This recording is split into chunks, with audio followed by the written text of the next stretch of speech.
Hey, welcome back to the Disney Plus Everyday Challenge, and today we have Ever After, a Cinderella story, which is strangely not directly from Disney. This is a 20th Century Fox film that Disney acquired when they bought 20th Century Fox. So, yeah, I kind of remember seeing this, I think. I don't know, it's 1998. This is a 1998 film. It's about 2 hours and 1 minute long, probably a little bit less, only because that extra minute or 12 seems to just be the foreign credits. But yeah, this is kind of a go-to romantic staple. This is obviously the Cinderella story minus the cartoon mice. There's no Gus Gus, there's no pumpkin, there's no fairy godmother. This is very much a real world situation Cinderella story. No magic. Which is why it's probably not didn't originally come from Disney. It's it feels more 20th Century Fox than it does Disney, but that's not a bad thing. It's I mean they made Die Hard, so you know. Anyway, this is Drew Barrymore's obviously this is her big showcase piece. She's affected a British accent, and by the way, there's no modernisms like added to the script. There's no hip hop soundtrack. There's no theme song from whatever band is popular at that moment. And I forget who was popular in 1998. It's only been 23 years. But yeah, this is. They don't try to make it hip or cool. It's very much everybody's speaking in British accents, even though it's set in France. She runs across. She's Danielle. There's no Cinderella. Cinderella is a derogatory name applied to that character, to that person, because she's the Cinder girl. Ella, L girl, French. That's where you get Cinderella. She's the Cinder girl. And what we do is we actually start off with a story of the Brothers Grimm making a visit to an old woman of royalty I guess, in France.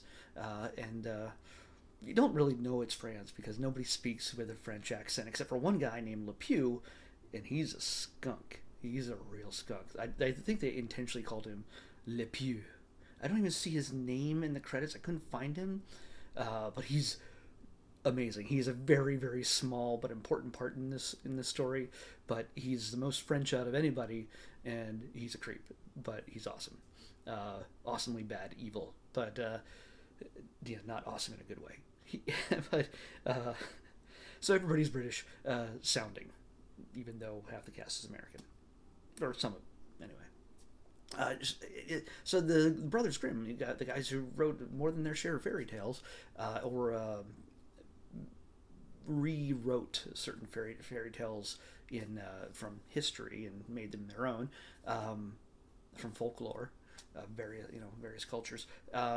They're here. They meet up with this woman who says, "Hey, I hear you got you've written a little bit of something about this Cinderella, this Cinder girl."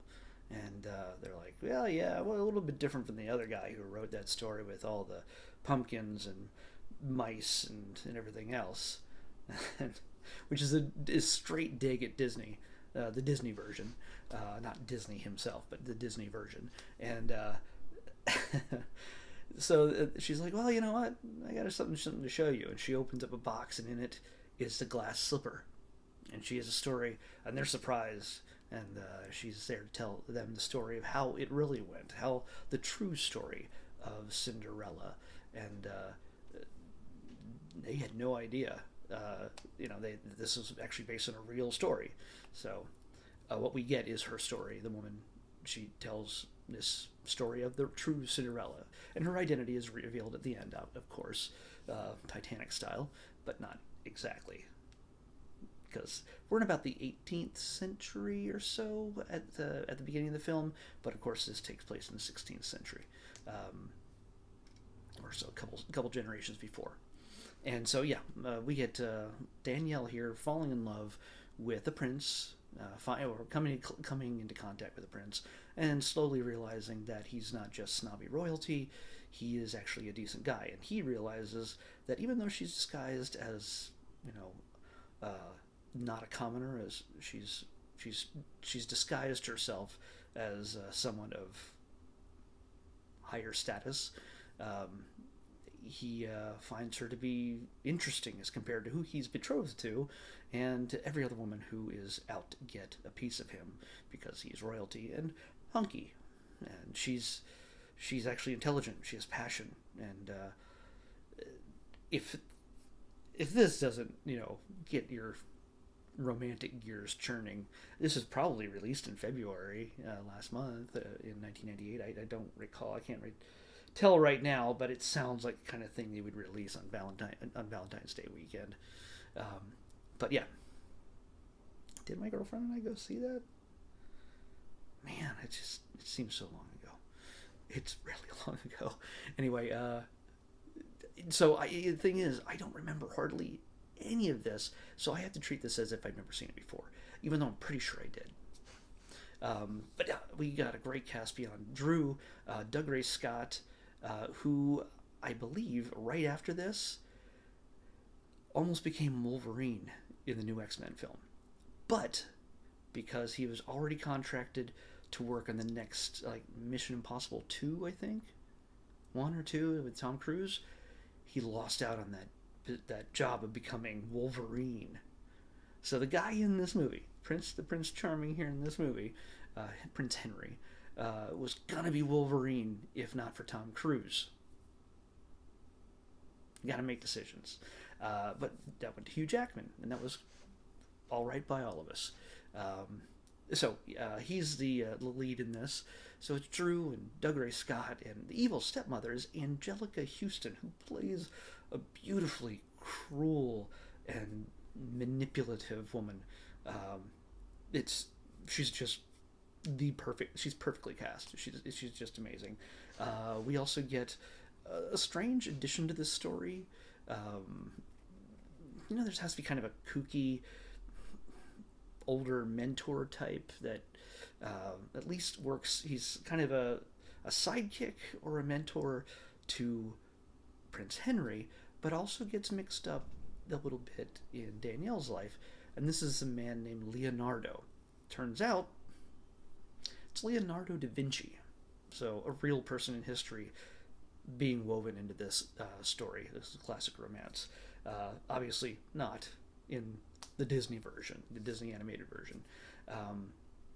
We have the evil stepsisters, who aren't really that evil, except for one being just a little bit possessive and controlling and wanting to, I want to marry the prince, under the control of her mother, of course.